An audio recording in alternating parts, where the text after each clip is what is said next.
like to play devil's advocate. I like to get up in there and I'm going to ask you something that I know you ain't going to agree with. I'm attracting the energy that I'm putting out into the world. I'm attracting weaker men, less accomplished men, less successful men because of the way that I'm approaching dating. So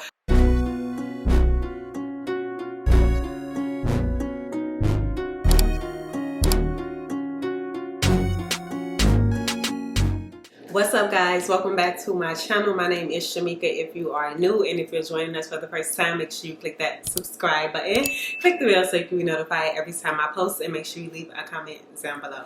So I have gotten a lot of requests to do this video, and I've also been super excited to do the video myself because I think it'll be a really helpful video if you are on your feminine journey, if you're trying to stay away from being too masculine when it comes to dating or dating in the way that you've always done. And so today's video, I'm going to be sharing with you guys just a few questions that I have that I think are super insightful when it comes to dating and actually vetting a man or a partner if you're a man watching this. So vetting, I'm going to actually put the actual definition of vetting across the screen, but the way I would describe it is just really trying to feel a person out and see if they are a proper fit for you. And that is something that cannot be done overnight. That is something that takes time, it takes patience, and it takes asking the right questions and paying attention to the right things. And so I'm going to share a couple of questions with you guys that I found to be pretty insightful. I'm going to use the word insightful a lot. I probably need to look up a synonym for the word insightful because it's going to sound repetitive, but these questions will help you gain insight into the person that you're dating to help, fill them out and see if they're the right person for you. So if you guys want to know what the questions are, then just keep on watching. So before I even start with the questions, I want to share a quote with you all that I saw someone comment on YouTube. I'm not exactly sure who said it and what video I was watching, but I saw this person leave this comment and I thought it was so fitting, especially for me. I'm not sure if it applies to you, but I wanted to share with you all. And it says that being too masculine equals poor vetting. And essentially what the person was saying is that if a woman dates in her masculine energy, then she's never going to attract a man that is as accomplished as she is or that is as masculine as she is because she's too controlling and she's too focused on controlling that situation or that relationship. And so I thought that that was a very fitting quote for myself because I can be a bit controlling. Not 100. I don't blame myself 100% for that though, because I do feel like I have yet to meet a man who allowed me to fully rest in my femininity and be able to trust that I can trust his judgment, his insight, his thought process, his logic, trust all of those things about him that would allow me to relax a little bit more. So it's not that I want to be so controlling, but I think it just goes back to the beginning of that statement, which is that it's poor vetting because I'm dating from a place of being controlling instead of dating from a place of being feminine and rested in my femininity. So I'm attracting the energy that I'm putting out into the world. I'm attracting weaker men, less accomplished men, less successful men because of the way that I'm approaching dating. So I really wanted to share that quote with you guys. I found it to be a little bit like, a light bulb went off in my head when I saw that quote. So let's get into the first question. Who are you the closest to in your family and how would you describe you guys' relationship? Now that question is super helpful because it'll help you gain a little bit of insight into who he is, because the person that he spends the most time with, the person that he is around the most, probably is someone who is similar to him. So if you can't really pick up on a lot through just observing him and examining his behavior, it's a really good point to make sure that you start to pay attention to the people that are also around him, because if he can be around certain type of people, that means that he accepts that type of behavior and he may be just like them in so many ways. We all know birds of a feather flock together. So kind of pay attention to who he spends most of his time with. The next question that I would suggest asking is, what is a deal breaker for him or her in a relationship? And I think that that question is so important because it helps you see where a person's values lie. If a person can tolerate lying and cheating and being deceitful, it's probably because they do those things as well. And so it kind of, helps you get an understanding of like what he can tolerate and what he can't tolerate. And to me, that says a lot about what he's willing to do to you or to me or to the person he's dating as well. So the next question involves children, and assuming that he does want children, you would ask, do you want a family dynamic? And if he already has children, then the question would be, did he have that initially? Because obviously if he's trying to date you, somehow the family dynamic didn't work out. Somehow him or her, whoever they made the baby with, it did not work out. And so I think this question is super important for men who already have children, because it helps you kind of see where their values lie and if they really, really value family. Because if you had the opportunity to have that happen previously and you don't have it happening now, what went wrong? Was it something that he did or the other person did or that she did? You know what I'm saying? It kind of paints a clearer picture for you, because a lot of people will say that they value family and that they value spending time with their family, but then as you start to pay attention and observe them, you kind of realize that you really don't. Like, family really isn't that important to you. So I think asking, is his desire to have a family and a family dynamic important to him, and then figuring out what does that look like? If he has children, how did that look? Or, you know, what does he miss about that? Questions of that nature. The next question that I would highly suggest asking is, when he is in a relationship, what does his social life look like? Now, I think this question is so important because me personally, girl, like, this is just my thought. I see nothing wrong with dating a man that you meet in a club, at a bar, or at a lounge. I know a lot of people are super against that. They feel like, no, you cannot meet a quality person at the club because he probably talking to that girl and that girl and that girl. And I hear y'all.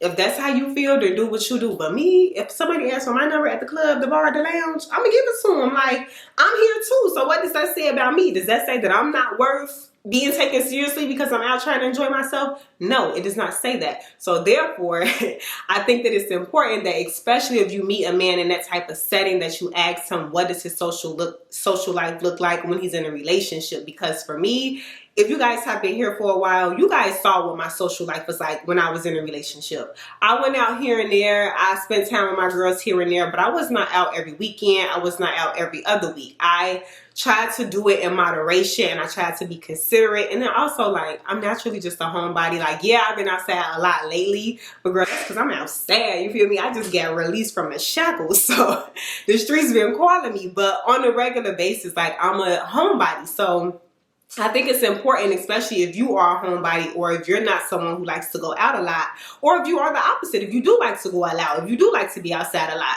just kind of assess what things would be like if you guys were to take things to the next level, just so that you are not taken aback once you are in a relationship and he kind of telling you like, well, this is how it was when I met you, this is how it was when we first, you know what I'm saying? So kind of just get an idea for what that would look like, because I know a lot of relationships fail because of reasons like that. I don't know if you guys watch Love is Blind, but not the season that's on now, which there is a new season on now, girl. I did not know, but it's a new season out now.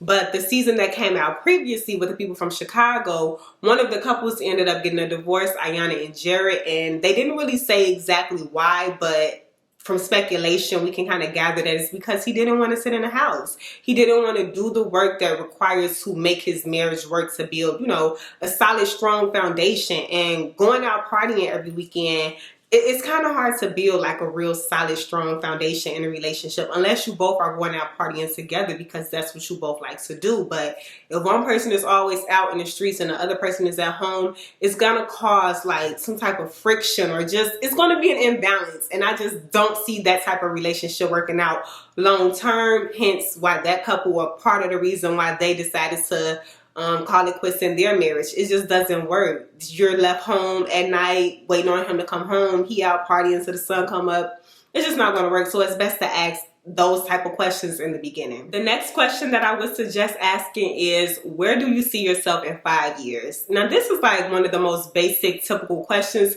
But what makes this question so important is that it kind of gives you insight into whether this person is a planner or not.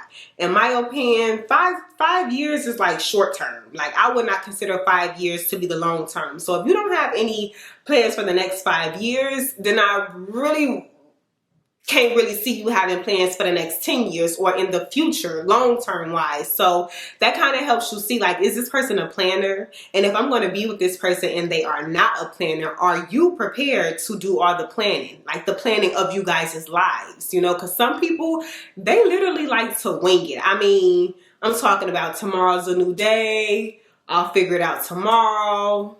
when tomorrow comes, I'll handle it, versus someone like me, I'm a planner. I know where I want to be in 5, 10, 15, 20 years. And so if you're with someone who's just winging it and taking each day as it comes, if you're okay with that, that's fine. But just be mindful that you may have to plan out you guys' lives, you guys' milestones, you guys' whatever, because that person isn't going to do the planning. The next question is, what is your love language? Now, I believe that this question is super important because this question will help you assess if you're actually able to give the other person what they need to feel loved by you.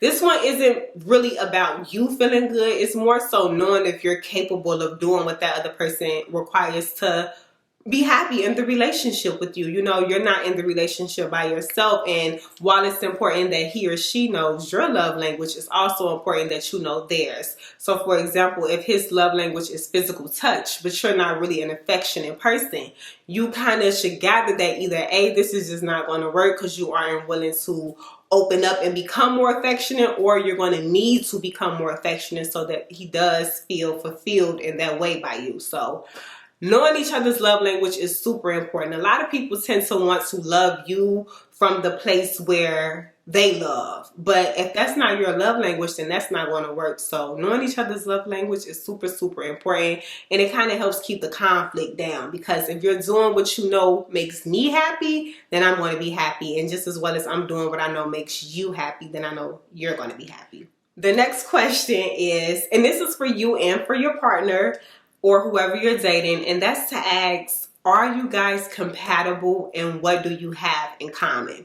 Now, I don't know about you, but for me, I cannot be in a relationship where there is no compatibility. I need to feel like we have some sort of friendship, and friendships are based upon commonalities. If we don't have anything in common, then what are we going to do together? If another pandemic hits and we're stuck in the house with each other all day, how are we going to survive that if we don't have a friendship because we don't have anything in common? So I think it's really important to kind of get in his head or get in her head and see like what she's thinking, because not only do you get to see like, has the person been paying attention to you, and have they been taking note of like, okay, she likes this and I like this, or he likes this and I like this, but you'll also see like if they've really been paying attention to you, then they've been thinking about these things as well, because they've been trying to find ways to connect with you. So that'll kind of give you a little bit of, I don't want to say insight, but insight as to whether they're taking you seriously or not.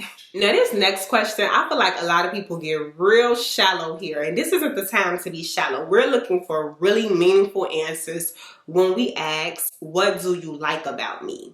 I think that is super important, because a lot of people be in relationships with people who they don't even like. They don't even like who they are as a person. So asking the person that you're dating, what do you like about me, is a super important question to ask. And like I said, we're looking for meaningful answers. For me, I'm someone who is a public figure in so many ways. You can look me up on YouTube, you can Google me, you can follow me on Instagram. And so you can kind of gather a decent amount of information about me if you're watching the videos. And so I can't go for the surface level answers, and neither should you. It shouldn't be, oh, I know that's your favorite color pink. Oh, I know that you graduated college. Oh, I know that you got 9 siblings. That's not enough. That's not enough. Anybody can know that. Any person who talks to me for 10 minutes can know that. This is where we're looking for the, I know that you want to be an astronaut one day, but you're scared to go out of space, so you don't really know how you're going to do that. Stuff like that. I know that you want to buy a big house because you have a lot of siblings and you've always wanted everybody to be in a house together like y'all were when y'all were kids. Stuff like that. And not only does he need to know those things, he needs to appreciate those things about you for whatever reason. You know, I don't want to spend too much time on this question because I think it's a very subjective question, but just look for something that the average Joe wouldn't know. It's not a question that a man that you've only been talking to for 2 months is going to be able to answer. That's a question that you need to ask a little bit later in the vetting phase, maybe when you guys are dating exclusively, because obviously in the beginning you don't reveal so much about yourself, and it takes you to spend a lot of time with a person for them to kind of get to know you, or have a lot of phone conversation, a lot of dialogue for y'all to really get to know each other on that level. So I wouldn't suggest after a month or two asking, what do you like about me? You know, because the answers just may be shallow, but as some time goes on and you feel like you can answer that question about him from a very meaningful, deep place, then he should be able to do the same for you. So, the same for the next question, which is, do you see me in your future, and what does our future look like together? This is another question that I will kind of hold off until you guys have been dating for a while, and maybe even dating exclusively. Because a man who you're not dating exclusively, he's probably not really picturing a future with you, because it's not even just you two. You both are seeing other people and doing other things. So there's not a whole lot invested just yet. But if you guys are exclusively dating, I think that this is an appropriate question to ask, because it lets you know whether that man is willing to invest in you or not. And a lot of men are not willing to invest in anyone. You know what I'm saying? They'll spend time with you, take you out on dates, probably give you a little money, but we're talking about long-term investing, creating families and a baby and living together and businesses and all of those type of things. Every man is not going to be willing to do that with you, and that's fine. That's why you ask this question, to see if he is a man who is. The next question is, why did your previous relationship end? Now, I find this to be a real interesting one, because when you ask somebody this, I find 90% of the time, they're going to try to blame the other person. It never fails. Everybody else is, she did what he was just, I don't want to, it wasn't me. It wasn't nobody. It was always the other person. This question is super important to ask, because it will kind of help you figure out who was the cause of the demise in the relationship, or what factors led to the demise in the relationship. If he was the one who ended the relationship, this will give you a lot of insight into how much he is willing to tolerate, how long he's willing to tolerate something, and just what he's willing to put up with. I found that men who stay in toxic relationships for a long period of time struggle with self-worth, just like women who do the same. You know, you see a woman and you see her in a toxic relationship and you like, oh girl, why you don't, you know what I'm saying? You kind of think like she insecure. She gotta be, don't value herself. It's the same thing with men. Men do it as well. And so I personally don't want to be with the man who doesn't see his value and doesn't see his worth. So if you're telling me your relationship ended because your ex was this, and that, and you stayed for however long, you didn't wrap it up expeditiously, or after a year or so of going through the same things, it lets me know that you don't see the value in yourself. So why should I? You don't know what you're worth, so why should I? If you will allow somebody to treat you like that for a year and a half, 2-3 years, no, baby, I'm good. I don't want you.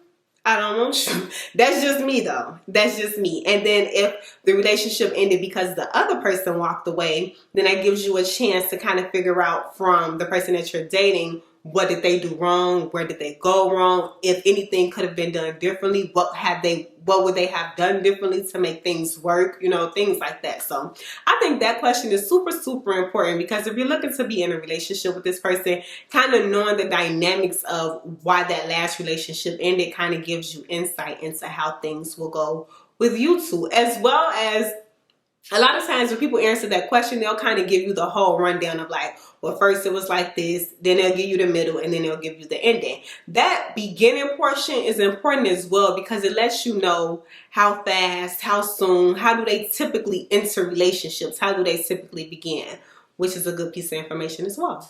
And the last question I have is, do you want to be married? Why or why not? And I think that question is super important, because as an individual, you already know your answer to that question. So you know whether you want to be married, and you know whether you don't want to be married, and you should know why or why not. I find the why or why not to be the most important part of that question, because it's not a secret. Not everybody wants to be married. But why don't you want to be married? Is it a response to some trauma that you've experienced? Was there a married couple in your family and the situation kind of went left, and that's what you're responding to as to why you don't want to get married? And then also, why do you want to get married? Some people just want to be married for the title. A lot of people want to be married for the wrong reasons, in my opinion. So it's important to figure out, why does that person want to be married, or why don't they want to be married, and see if it's something that you can work with and something that you guys can work through together. So those are all the questions that I have for you guys. And my last little nugget of advice is something that I say in a lot of my videos, which is to just listen.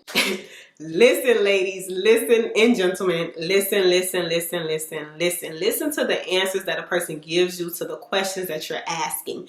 Don't listen to respond. Don't listen with your own preconceived notions or ideals. Listen to what they're saying, because although a person isn't going to show you who they truly are right up front, sometimes when you ask certain questions, they'll say everything that you need to hear, but you won't hear it. So even though I know it takes time for the representative to go away and for that real person to come out, asking the right questions and paying attention to his actions, and if they align with the things that he's saying, will kind of help you get the full picture of who you're dealing with. Another piece of advice is that at some point in the situation, I gotta play devil's advocate. So I can be dating a guy, right, for 2-3 months and everything is going amazing. I mean, literally no complaints. I have nothing bad to say about the situation.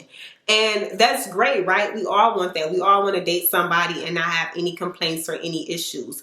But in my opinion, that's not realistic. So what I like to do after a while, if I notice that everything is just smooth sailing, smooth coasting, I like to play devil's advocate. I like to get up in there and I'm going to ask you something that I know you ain't going to agree with, or something that I know you're not going to like. Just because, and I hate to say it because I don't mean it in a toxic way, but I want to create a little bit of strife.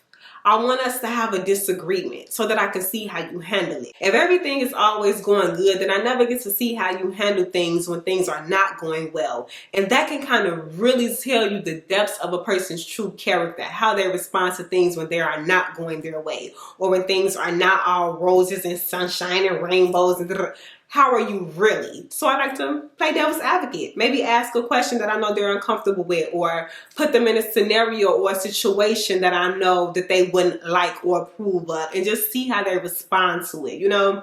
And a lot of times, I ain't been dating for long, girl, but that's when you see. That's when it come out. You be like, girl, I've been talking to him for a month. We ain't had no. Next thing you know, I come like, yeah, I really don't like when you, and you see how he handles that, and you be like, oh, okay, that's why you single. Okay, that's what it was. I was trying to figure out what it was about you. That's what it is right there. You just showed me. Thank you so much, sir. It's been great knowing you.